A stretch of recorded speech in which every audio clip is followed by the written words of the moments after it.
And yeah, I'm put some respect by Prince's name.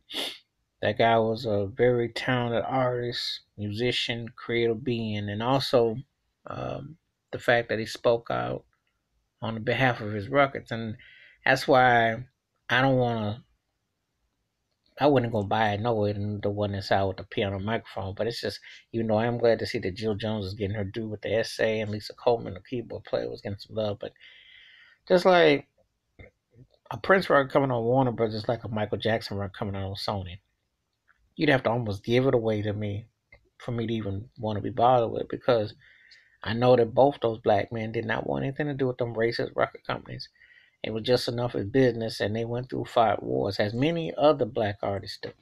But I will say this with Prince. Prince always got like, he always made sure that he had his credits for what he fought to be.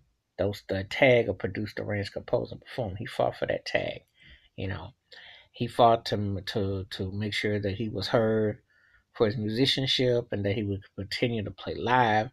And he also wanted to break down racial sexual walls in his music and his life. Well, how he wanted to create his own uh, being. And that's one thing to respect and admire, that he did that at the start of his career. He wasn't somebody that was they sat in the boardroom and said, well, let's program you, Prince, what you're gonna, he came up with a concept of how he wanted to sound, his imagery, to tap into different things and to be heard and to be seen and to do his thing. Now, some things, like with anybody, a group was clapped for, some things, I don't know. And I was one of those kind of people. Um, I dug him back in the day, the 80s stuff. The other stuff, yeah. But I did still always say he was a strong live performer, and he kept working on playing, and you know, he tried to incorporate whatever he was doing. But the thing is that, hey, he was a cat that had that attitude, that work ethic, and you have to respect that. You know, he worked and fought hard to get his sound across. Um, you know, did the time stuff. Him and Morris and Jesse. Jeremy Lewis sprung off from under that. Obviously, with Sheila, who was a great talent scout for him, and they played together and did some projects. And Jill Jones, you know, whole thing with Paisley Park. Obviously, with Vanity Six, who I dug, you know. Um, and I always say that 1982 was his best year as a producer, because that stuff he did on 1999, the What Time Is It album, and the Vanity Six record, his synthesizer and his programming, that Lynn drum machine, his tones of rhythm, the way he expressed himself in a sexually liberated but also spiritual manner, um, was very intriguing, and he definitely had a cutting edge type of attitude and demeanor about him. Also talking about a cat that put out B sides which were better than most acts A sides. So, he was one of the most important artists of the 80s and of his time. And he donated a lot, gave back a lot, didn't talk about a lot. You gotta respect that. He was a cat that was aware more than he let on. He tried to film thing, and did win his Oscar for Purple Rain for music.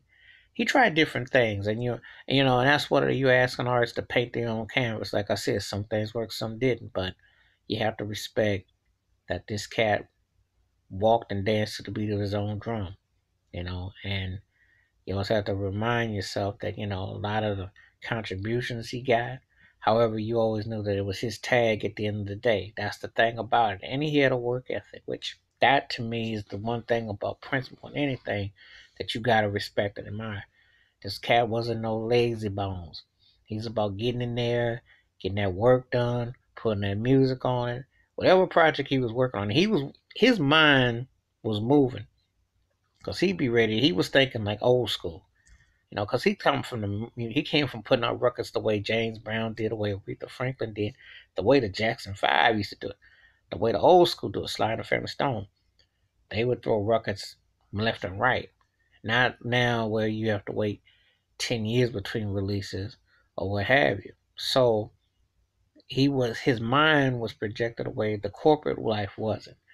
And that was the interesting thing about him. It was an interesting, great contradiction about Prince, because he wanted to be the large in life rock star, but he also wanted to be the underground. So he had that duality that he was always dueling with all that. But again, you have to respect the man's talent and what he was about as an artist. You really do. And all the people that came along for the ride, him and his best friend Andre Simone, respect by Andre, respect by Dez Dickerson. Because those were the OGs. Respect to Sonny Thompson. Taught him stuff on bass and guitar. You gotta respect that. Those are the ones right there. You know, along with the melting pot, with everything that came along, with his drive, with his vision, with his concepts, with how he was wanting to express himself. You know, this was the most bootleg artist ever. Let's cut to the chase. The Black Album. That's not even play. 30 years ago, that thing was hot on the ice. So Prince was like always throwing them mixtapes out there. People was like lining them joints up. Okay, it was a swap meet for Prince tapes back in the day. Let's not even kid yourselves. So he had a lot of things that he was, you know, part of, and he wasn't afraid to do his thing as a black man. I was afraid to express himself. So I definitely think you want to put some respect on that and always honor and respect his legacy. So that's my take on Prince. Feel free to hit them comments. Peace.